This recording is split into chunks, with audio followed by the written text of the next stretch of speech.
10வது வசனம் 2:10. அவர்கள் அந்த நட்சத்திரத்தை கண்டபோது மிகுந்த ஆனந்த சந்தோஷமடைந்தார்கள். அடுத்த வசனம். அவர்கள் அந்த வீட்டுக்குள் பிரவேசித்து பிள்ளையையும் அதன் தாயாகிய மரியாளையும் கண்டு. சந்தோஷமே இல்லை பாருங்க. நட்சத்திரத்தை விட பிள்ளையை பார்த்தா சந்தோஷம் அதிகமாக இருக்கணும். ஆமா தானே? நட்சத்திரத்தை பார்த்தபோது அவங்களுக்கு என்ன இருந்துச்சு? மிகுந்த ஆனந்த சந்தோஷம் இருந்துச்சு. நட்சத்திரத்தை பார்த்த உடனே உள்ள போய் பிள்ளையையும் அது தாயும் கண்டு பிள்ளையை, அவர்களை பணிந்து கொண்டு, அதை பணிந்து கொண்டு, பிள்ளையை பணிந்து கொண்டு எல்லாத்தையும் வச்சுட்டான். ஆனா சந்தோஷப்பட்டானே இல்லை அந்த இடத்துல. அப்ப நட்சத்திரத்தை பார்க்கும்போது ஆனந்த மிகுந்த சந்தோஷம் இருந்துச்சு. ஆனால் பிள்ளையை பார்த்தபோது சந்தோஷம் அடைந்தான் அந்த இடத்துல இல்லை. நல்லா கவனிச்சு கொள்ளுங்க. இன்னைக்கு இப்படி ஒரு கூட்டம் இயேசுவை தேடுகிறது. இதான் இன்னைக்கு இவங்க இயேசுவை ஒரு பெரிய ஆசீர்வாதமா, ராஜாவா, ஜைஜாண்டிக்கா, பயங்கரமா, அவர் ஒரு எதிர்பார்ப்போட இயேசுவை தேடுறாங்க. உண்மைதான், வர்றாங்க, அவர் உண்மைதான், கொடுக்கிறவர் தான், இல்லாத கொடுக்காத தேவனே கிடையாது. அவருக்கு காணிக்கை கூட கொடுக்குறாங்க, சர்ச்சுக்கு வராங்க, எல்லாம் செய்யறாங்க, பணிஞ்சு கொள்றாங்க. ஆனால் அவரிடத்தில் சந்தோஷம் இருக்கிறதா? அவங்களோட எக்ஸ்பெக்டேஷன், அவங்களுக்கு ஒரு எக்ஸ்பெக்டேஷன் இருக்கு. இயேசுனா இப்படித்தான், மற்ற கடவுள்களை போல இயேசுவும் இப்படித்தான். பாருங்க, யூதருக்கு ராஜா பிறந்திருக்கிறாரு. ஆனால் ஒருத்தனாவது அதில் சந்தோஷப்பட்டானான்னு பார்த்தீங்கன்னா சந்தோஷமே பட மாட்டான். சந்தோஷப்பட்டாங்கன்ற வார்த்தை அங்கே இருக்காது. நான் சொல்றது வானசாஸ்திரிகளை குறித்து நான் சொல்லுகிறேன். சந்தோஷப்பட்டாங்கன்னு இருக்காது. எதுக்கு சொல்றேன்? இன்னைக்கு இப்படி ஒரு கூட்டம் இயேசுவை ஃபாலோ பண்ணுது. அவங்க ஒரு எதிர்பார்ப்போட சர்ச்சுக்கு வராங்க. நான் சொல்றேன், எதிர்பார்ப்போட சர்ச்சுக்கு வரவே வராதிங்க. இயேசுவை எதிர்பார்த்து வாங்க. இயேசுகிட்ட எதிர்பார்ப்பு இருக்கு. அது எப்படிங்க? ஏன் இன்னைக்கு காஸ்பல்னா என்ன? இன்னைக்கு காஸ்பலே எப்படி ஆயிடுச்சு தெரியுமா? இயேசு உங்களுக்கு அது கொடுக்கிறார், இயேசு எங்களுக்கு இதை கொடுக்கிறார். இதை நான் குறையா சொல்லலை, இயேசு கொடுக்கிறார் தான். ஆனால் இயேசு கொடுத்தாலும் கொடுக்கா விட்டாலும் இயேசு ஒருத்தன் பின்பற்றான்ல, அதுதான் ரொம்ப இம்பார்ட்டன்ட். நான் இயேசுவை எதுக்கு ஃபாலோ பண்றேன்னா, இயேசு எனக்கு ஏதாவது கொடுப்பார்ன்றதுக்காக ஃபாலோ பண்ணல. இயேசு எனக்காக தன்னை கொடுத்தார், அதற்காக நான் அவரை ஃபாலோ பண்றேன். இன்னைக்கு இயேசு கிட்ட எதிர்பார்ப்பு தான் இருக்குது நிறைய பேருக்கு. 95% இந்த மாதிரி ஆட்கள் தான் ராஜாவை பார்க்க வரவங்க. அப்படியே பார்க்க அது கிடைக்கலன்னா கொஞ்ச நாள்ல அப்படியே பேக் ஸ்லைடிங், திரும்பி போயிடுவாங்க. எனக்கு நான் ஆண்டவரை ஏற்றுக்கொண்ட சந்தோஷமா சாட்சியை சொல்லுவேன். நான் ஆண்டவரை ஏற்றுக்கொண்ட போது எனக்கு ஒரு எதிர்பார்ப்புமே இல்லை. என்ன ஒருத்தர் காஸ்பல் சொன்னார், வா சர்ச்சுக்கு போகலாம், காஸ்பல் சொல்லிட்டு கூப்பிட்டார் என்ன. அப்போ எனக்கு ஒரு வியாதியில இருந்தோ அல்லது ஒரு டெலிவரன்ஸோ ஒரு தேவையோ எதுவுமே எனக்கு இல்லை. நான் ஒரு 18 வயசு, எனக்கு காலேஜ் ஃபர்ஸ்ட் இயர். நான் அப்போ சொன்னபோது சரி வா போகலாம் அப்படின்னு சொல்லிட்டு ஜாலியாக அவர் கூட தான் போனேன். ஆனால் அங்கே போகும்பொழுது முதல் நாள் அங்கே பண்ண பிரசங்கம், அங்கே பாடின பாட்டு, ஆவியானவர் அங்கே என்கவுண்டர், ஆவியானவர் கூட இடைப்பட்டது எல்லாம் ஒரே நாள் தான். அவர்கிட்ட நான் எதுவுமே கேட்கவே இல்லை. ஆண்டவர் கையில் பிடிச்சார். அதுக்கப்புறம் ஆச்சு 33 வருஷம் ஆச்சு. இதோட 33 வருஷமாய் ஆண்டவரோடு கூட நடப்பதற்கு ஆண்டவர் வாய்ப்பு கொடுத்திருக்கிறார். இன்னை வரைக்கும் ஆண்டவர்கிட்ட போயிட்டு எனக்கு இது வேணும் அது வேணும், அந்த நம்ம ஜப குறிப்பு இருக்கும், அதுல மாற்று கருத்தே இல்லை. கொடுத்தாலும் கொடுக்கா விட்டாலும் தேவனை விட்டு போகிற அனுபவம் கிடையாது. நான் ஆண்டவர்கிட்ட ஆரம்பத்தில் பண்ண ஜபத்தில் ஒரு ஜபம் இன்னை வரைக்கும் அதை நான் பண்ணிகிட்டே இருப்பேன். எப்பவும் அடிக்கடி அதை ரிமெம்பர் பண்ணிகிட்டே இருப்பேன். என்னன்னு கேட்டால், ஆண்டவரே நான் நிறைய கேட்பேன். ஆண்டவர்கிட்ட நான் சொல்லியிருக்கிறேன், ஒவ்வொருத்தருக்கும் ஒவ்வொரு விதமான எக்ஸ்பீரியன்ஸ். நான் ஆண்டவர்கிட்ட சொல்வேன், நான் நிறைய கேட்பேன் ஆண்டவரே, ஆனால் உங்களுக்கு எது சித்தமோ அதை மட்டும் கொடுத்துருங்க. இப்போ இல்லை, 20 வருஷத்துக்கு முன்னாடி ஆவியானவர் அப்படி ஜெபிக்க வச்சார் என்ன. உங்களுக்கு எது சித்தமோ அதை கொடுங்க, நீங்கள் கொடுக்காவிட்டா நான் கவலைப்பட மாட்டேன். நான் எப்படி எடுத்துப்பேன் தெரியுமா? அவருக்கு சித்தமானது எனக்கு கிடைக்கும், கிடைக்கலையா அது அவருக்கு சித்தம் இல்லை, அவ்வளோதான். இந்த யாக்கோபு மாதிரி வருந்தி கேட்டு அழுது புலம்பி ஆசீர்வத்தால் ஒழிய உண்மை நான் விடமாட்டேன்ற மாதிரிலாம் தேவையே இல்லை. நம்ம ஆண்டவர் அப்படி கெஞ்ச வைக்கிற ஆண்டவருமே கிடையாது. நீங்கள் நல்லா கவனிச்சு பாருங்க, பிள்ளைகள் கேட்ட உடனே தகப்பன் கொடுக்க தான் விரும்புவார். ஒரு நாளும் தகப்பன் என்ன செய்ய மாட்டார், அழுது கெஞ்சிட்டோம் காலில் உழட்டும் அப்புறமா தரேன் அப்படின்னு நினைக்க மாட்டார். அப்படி அவர் நினைச்சாருன்னா அவர் சாடிஸ்ட் இல்லையா? இந்த கண்ணீர் ஒரு பயங்கரமான பவர்ஃபுல் ஆயுதம். அப்படி ஆண்டவர்கிட்ட, ஆனால் நான் சொல்லுவேன், நம்ம ஆண்டவர்கிட்ட அப்படிலாம் என்ன பண்ண வேண்டியதில்லை, கேட்க வேண்டியதே இல்லை. சில நேரங்களிலே கண்ணீருக்கு கர்த்தர், இப்போ மார்த்தாள் சும்மா சூப்பராக பேசிக்கிட்டே இருப்பாங்க, பார்த்துருக்கீங்களா? லாசருவை மீட்கிற இடத்துல மார்த்தாள் என்ன பண்ணுவாங்க, ஆண்டவரே நீர் இருந்திருப்பீரானால் என் சகோதரன் மரித்திருக்க மாட்டான் அப்படின்னு. இவரு அவன் கடைசி நாளில் எழுந்திருப்பான். ஆமா அந்த அந்தமா, ஆமே ஆண்டவர் நானும் விசுவாசிக்கிறேன், கடைசி நாட்கள் எல்லாரும் எழுந்திருப்பார்கள், நீ விசுவாசித்தால் தேவனுடைய மகிமையை காண்பாய். எல்லாம் பேசிக்கிட்டே இருக்காங்கல்ல. இந்த மரியாதை உள்ள வருவாங்க, ரெண்டாவது அந்தமாவும் வரும். அந்த அம்மா இதே வார்த்தையை தான் சொல்லும். என்ன சொல்லும்? நீ இருந்திருப்பினால என் சகோதரன் மரித்திருக்க மாட்டான். ஆனா அடுத்த வார்த்தை, அவனை எங்கே வைத்தீர்கள்னு கேட்பாரு. ஏன்னு கேட்டா வசனம் சொல்லும், மரியாளும் அவளோடு வந்தவர்களும் அழுகிறத இயேசு உட்காந்து இவ்வளோ நேரம் அந்த அம்மா, இப்போ மார்த்தாளுக்கு எப்படி இருக்கும் பாருங்க, இவ்வளோ நேரம் நான் பேசின்னு இருக்கிறேன், உனக்கு நான் கொஞ்சம் கூட இறங்கவே இல்லை, அவள் வந்தா அழுதானோன்னு நீங்கள் என்ன பண்ணிட்டீங்க, லாசரை உயிரோடு கூட எழுப்பிட்டீங்க. அதான் கண்ணீருடைய பவர். சில நேரங்களில் நாம் ஆண்டவரிடத்துல போய் கெஞ்சணுன்ற அவசியம்லாம் இல்லை. என்னை பொறுத்த வரைக்கும் இயேசு கிறிஸ்துவனிடத்துல போகும்போது நான் ஆண்டவர்கிட்ட ஜெபம் பண்ணுறது, உமக்கு சித்தமானால் கொடுங்க, இல்லைன்னா விட்டுருங்க, எனக்கு அது தேவையே இல்லைன்னு சொல்லியிருக்கிறேன். இன்னை வரைக்கும் ஆவியானவர் அப்படித்தான் நடத்துகிறார். எனக்கு கிடைக்காட்டி நான் வருத்தப்படவே மாட்டேன். அது காட்ஸ் வில் இல்லை, அவ்வளோதான், ஒரே விஷயம் முடிஞ்சிருச்சு. அப்படி இருக்கும் பொழுது ஒரு கூட்டம் இயேசுவை எதுக்கு தேடுகிறது என்று சொன்னால், ஒரு பிம்பம் இருக்கு, இயேசு இப்படி கொடுப்பார். ஏன்னா அவங்க வேற ஒரு டைமென்ஷன்ல உள்ள வராங்க, ஒரு எக்ஸ்பெக்டேஷன். நான் விசுவாசிகளுக்கு சொல்லுகிறேன், இயேசுவை நீங்கள் ஒரு எக்ஸ்பெக்டேஷனோட தேடுறதை விட இயேசுவை எக்ஸ்பெக்ட் பண்ணுங்க, அவரையே கேளுங்க.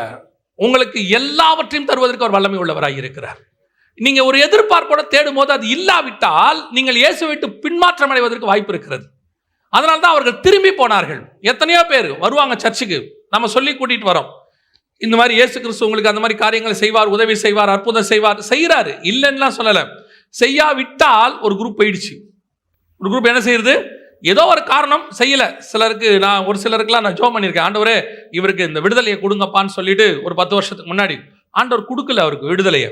ஏன் கொடுக்கல அப்படின்னா பின்னாடி ஒரு ரீசன் இருந்துச்சு. சிலருக்கு தான் ஆண்டவர் விடுதலை கொடுக்காமே இருக்கிறார். அதுக்கு ஒரு ரீசன் இருக்கு, ஆண்டவர் கொடுக்காம வச்சிருக்கிறதுக்கு ஒரு ரீசன் இருக்கு. அப்போ விடுதலையை கொடுக்கல. அப்போ அவரால் ஒரு பிரச்சனை வந்தபோது ஆண்டவர் சொன்னாரு, நீ விடுதலை கொடுக்காத போதே இவன் இவ்வளவு பிரச்சனை பண்றானே, நான் விடுதலை கொடுத்திருந்தா எவ்வளவு பிரச்சனை வரும், எனக்கு இவனை பத்தி தெரியும், அதனால தான் நான் விடுதலை கொடுக்கல அப்படின்னாரு. அப்படி இருக்கும் பொழுது சில நேரத்தில் நம்ம சோர்வடைகிறோம், நம்ம கேட்டது கிடைக்கல, நம்ம ஜெபம் பண்ணது வரல, அது நடக்கல அப்படின்னும் போது அப்பதான் ஆண்டவர் சொல்றாரு, நடக்குது நடக்கல, ரெண்டாவது கர்த்தருக்கு சித்தமானது வாய்க்கும். அவர் கொடுக்கும்போது கண்டிப்பாக கொடுப்பார். நான் அதற்காக உம்மை பின்பற்றவில்லை, அது கிடைத்தாலும் பின்பற்றுவேன், கிடைக்காவிட்டாலும் நான் பின்பற்றுவேன். அதுதான் ரொம்ப முக்கியம். அவர்கள் இயேசுவை தேடி வந்தார்கள், அடையாளத்தெல்லாம் பார்த்தாங்க, நட்சத்திரத்தெல்லாம் பார்த்தாங்க, சந்தோஷம், ஓ கரெக்டா வந்துட்டோம், பக்கா சூப்பர், எல்லாம் ஓகே தான். நான் சொல்வேன், எங்க சர்ச்சுக்கு நான் முதல்ல போகும்போது எனக்கு ரொம்ப சந்தோஷம். சர்ச் ரொம்ப நல்ல சர்ச்சு, நல்ல பாட்டு எல்லாம் இருந்துச்சு. ஒரு 4-5 வருஷம் ஆக ஆக சபைகளுக்குள்ள கண்டிப்பா என்ன இருக்கும், சில பிரச்சனைகள் இருக்கதான் செய்யும். எல்லாமே உங்களுக்கு பெர்ஃபெக்டா இருக்குன்னு சொல்ல முடியாது. அங்க சில கான்ட்ரவர்சிலாம் வர ஆரம்பிச்சிருச்சு. சில மனுஷங்களை பார்க்குறோம், என்னடா இவங்க பைபிள் வாசிக்கிறவங்க இப்படி பண்றாங்களே, ஜெபம் பண்றவங்க இப்படி பண்றாங்களே. ஒரு சிலர் நமக்கு மென்டரா இருப்பாங்க, அவங்க அப்படி செய்வாங்க. இதையெல்லாம் நமக்கு பார்க்க நமக்கு என்ன தோணும், ச்சே இந்த சர்ச்சே வேண்டாம், இயேசுநாதரே வேண்டாம், இவங்களே இப்படி இருக்கிறாங்க, எதுக்கு நம்ம சர்ச்சுக்கு வரணும் அப்படின்னு யோசிப்பாங்க. அப்பதான் எனக்கு ஆண்டவர் சொல்லி கொடுத்தாரு, நீ பார்க்க வேண்டியது இயேசுவை தான், சபையில் இருக்கிற மனுஷனை கிடையாது. ஏன்னா உலகத்தில் இருக்கிற அத்தனை பேரும் விழுகிறவன், ஒரே ஒருத்தர் தான் விழாதபடி ஜெயம் பெற்றவர், அவர் ஆண்டவராக இயேசு கிறிஸ்து.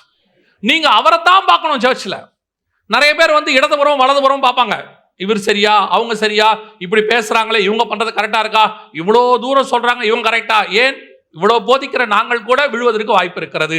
ஆனால் விழாத தேவன் ஒரே ஒருத்தர் தான் இருக்கிறார், ஆண்டவராக இயேசு கிறிஸ்து. நீங்க அவரை பார்க்கத்தான் வரணும். அவரை பார்த்து உங்களுக்கு சந்தோஷம் வந்துருச்சுன்னா வேற என்ன நடந்தாலும் நீங்கள் கவலைப்பட மாட்டீர்கள். அல்லேலூயா.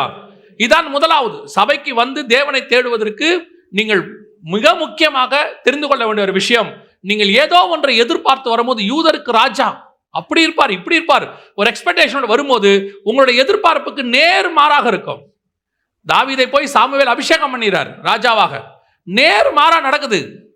இவன் ராஜாவா இருக்கணும்னு சொல்லி அவர் சொல்றாரு, ஊரை விட்டே வரட்டான் சவுல். யோசேப்புக்கு ஒரு சொப்பனம் கொடுக்கப்படுது, நேர்மாறா நடக்குது, ஊரை விட்டே விரட்டப்படுறாரு. யோசிச்சு பாருங்க, எனக்கு ஆண்டவர் சொன்னது ஒண்ணு, நடக்கிறது வேறையாக இருக்குது. இப்ப கூட அவனுக்கு என்ன தெரியுமா தோணும், இது அல்ல, நான் தேவனை உறுதியை பற்றி கொள்கிறேன். போர்த்திவார் வீட்டில் பிரச்சனை வரும்போது அவன் சொன்னான், நான் தேவனுக்கு தான் பயப்படுகிறேன்.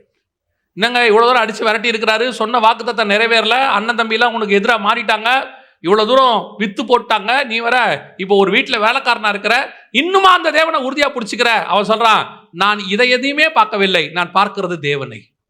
தேவனுக்கு முன்பாக நான் எப்படி, அதைத்தான் உங்களுக்கு சொல்றேன். நீங்க இயேசுவை ராஜாவாக பார்க்க ஆரம்பித்து இங்கே சில எக்ஸ்பெக்டேஷனோட அந்த எக்ஸ்பெக்டேஷன் நடக்காவிட்டால் இயேசுவை விடக்கூடாது. நான் சொல்ல புரியுதா? சில நேரங்களில் நடக்கும், சில நேரங்களில் கொஞ்சம் தாமதமாய் நடக்கும். கண்டிப்பா அனௌன்ஸ் செய்வார் ஆண்டவர். ஆனால் ஒரு சில காரியங்கள் தரவும் மாட்டார். தரலனா கூட நீங்க ஆண்டவரை பிடிச்சிக்கணும். அது எங்க தரலனா ஏங்க ஆண்டவரை பிடிச்சிக்கணும்? நான் தான் ஒரு எதிர்பார்ப்போட வந்தேனே, அது ஆண்டவர் தலனாலும் பிடிச்சிக்கணுமா? ஆமாம். நான் நினைக்கிறேன் எமி கார்மைக்கல் அம்மையார் நினைக்கிறேன், நான் என்னுடைய கணக்கு சரியாக இருக்குமானால், எமி கார்மைக்கலா கேத்ரின் குல்மனான்னு தெரியல, எமி கார்மைக்கல் தான் நான் நினைக்கிறேன். அந்த அம்மா கருவழியோட பிறந்தவங்க, கண் வழி வந்து கருப்பு வழியாக இருக்கும். எமி கார்மைக்கல் தான் நினைக்கிறேன் இல்லையா? பட் அவங்க ஊரில் எல்லாருக்குமே ப்ளூ ஐஸ் தான். யூரோப்பில் எல்லாருக்குமே கண் எப்படி இருக்கும்? ப்ளூ ஐஸ் இருக்கும். இந்த அம்மாவுக்கு மட்டும் பிளாக். அப்போ இந்த அம்மாவை எல்லாம் கேவலமாக பேசுகிறாங்க. இந்த அம்மா கொஞ்சம் அவதூறாக சொல்கிறாங்க. ஏன் உனக்கு கருப்பு? நீ ஐரோப்பா தாய் தகப்பன் தானே பிறந்த, உனக்கு மட்டும் ஏன் கருப்பாக இருக்குது? எங்கேயோ தப்பு நடந்திருக்கு, அப்படி இப்படின்லாம் சொல்கிறாங்க. இந்த அம்மா வந்து சின்ன வயசுலேருந்தே ஆண்டவருக்குள்ள வளர்க்கப்பட்டவங்க தாய் தகப்பனால். அதனால டெய்லி ஜெபம் பண்ணுவாங்களாம், ஆண்டவரே என் கண்ணை ப்ளூவாக மாற்றி கொடுத்துருங்க, நீங்கள் வந்து எவ்வளோ பெரிய அற்புதம் செய்கிறவர், காலையில் எழுந்திரிச்சா என் கண்ணு ப்ளூவாக இருக்கணும் அப்படின்னு கண்ணாடியை பார்ப்பாங்கன்னா பிளாக்காகவே இருக்குமா. எவ்வளோ கிட்டத்தட்ட 20 வயசு வரைக்கும் ஜெபம் பண்ணியிருக்கிறாங்க, ஜெபம் கேட்கப்படவே இல்லை. அந்த அம்மா ஆனால் கேட்டு கேட்டு பார்த்து சோர்ந்துட்டாங்க. அதுக்கப்புறம் ஆண்டவருக்குள்ளே இருக்கிறாங்க. ஆண்டவருக்குள்ளே பலப்பட்டு ஒரு நாள் மிஷினரியாக ஒப்பு கொடுத்து அவங்க எங்கே வந்துட்டாங்க? மினிஸ்ட்ரிக்கு இந்தியாவுக்கு வந்துட்டாங்க. இந்தியாவிலேயும் எங்கே வந்துட்டாங்க? தமிழ்நாட்டுக்கு வந்துட்டாங்க. இங்கே வந்து அந்த அம்மா மிஷன் ஊழியத்தில் தன்னை முழுவதுமாக மாற்றிக்கிட்டாங்க. 100% முழுவதுமாக மாற்றிட்டாங்க. புடவை கட்டி தான் உடம்புல வந்து அந்த வெள்ளத்தோல் இருந்தால் இந்த ஜனங்க பழகிறதுக்கு யோசிப்பாங்கன்னு காப்பி தூள் எடுத்து தடவிப்பாங்களாம் மேலே. அந்த அளவுக்கு டெடிகேட்டட். ஆனால் அப்போ தான் அந்த அம்மா ஒரு உண்மை தெரிஞ்சிச்சு. அன்னைக்கு இங்கே இருந்தவங்க வெள்ளைக்காரங்களையும் இந்தியர்களையும் வேறுபடுத்தி பார்க்கறதுக்கு அவங்க யூஸ் பண்ண முதல் விஷயம் என்னன்னா, கண்ணு தான் பார்ப்பாங்களாம். கண்ணை தான் பார்த்துட்டு ப்ளூவாக இருந்துச்சுன்னா அவன் வெள்ளைக்காரன், அவங்க எதிரிகள், அப்படி மாதிரி அவங்களுக்கு தாட். கருப்பாக இருந்துச்சுன்னா நம்மால். இப்போ அதுக்கப்புறம் இங்கே வந்த பிறகு கிட்டத்தட்ட 20 வருஷம் கழிச்சு அவங்க வந்து டெய்லி கர்த்தரை சோதனை பண்ணுவாங்களாம். ஆண்டவரே நல்ல வேலை என் கண்ணு என்ன செஞ்சீங்க? கருப்பாக கொடுத்து. ஏன்னா வாழ்நாள் முழுக்க அவங்க இங்கே தான் செத்து போனாங்க, மரித்து இங்கே தான் அடக்கம் பண்ணப்பட்டாங்க. அவங்க வாழ்நாள் முழுக்க மினிஸ்ட்ரி பண்ணுறதுக்கு அந்த கருப்பு விழி ரொம்ப யூஸ்ஃபுல்லாக இருந்துச்சா. அது ப்ளூவாக இருந்திருந்தா பண்ணியிருக்கவே முடியாது. ஸோ கர்த்தர் சில நேரங்களிலே உங்கள் ஜெபங்களுக்கு பதில் கொடுக்க மாட்டார். சில நேரங்கள் நீங்கள் எதிர்பார்த்தது நடக்காது. ஆனால் அது உங்களுக்கு நன்மையாக தான் இருக்கும், கர்த்தர் கொடுக்காதது. ஆனால் நம்ம கதறி கதறி கேட்டுட்டு இவ்வளோ தூரம் கேட்டோம் ஆண்டவர் செய்யலை அப்படின்னு பின்மாற்றம் அடைஞ்சிட்டிங்கன்னா நஷ்டம் உங்களுக்கு தான். திரும்பி போகிற அனுபவம் தேவையே கிடையாது. சில நேரங்களிலே கர்த்தர் சொல்லுவார், சில நேரங்களில் கர்த்தர் செய்வார், எதிர்பார்த்ததை செய்வார், தாமதித்தும் செய்வார், சில நேரங்களில் செய்யவும் மாட்டார். செய்தாலும் சரி, தாமதித்து செய்தாலும் சரி, செய்யாமல் போனாலும் சரி, நான் என் தேவனை விடுகிறது இல்லை.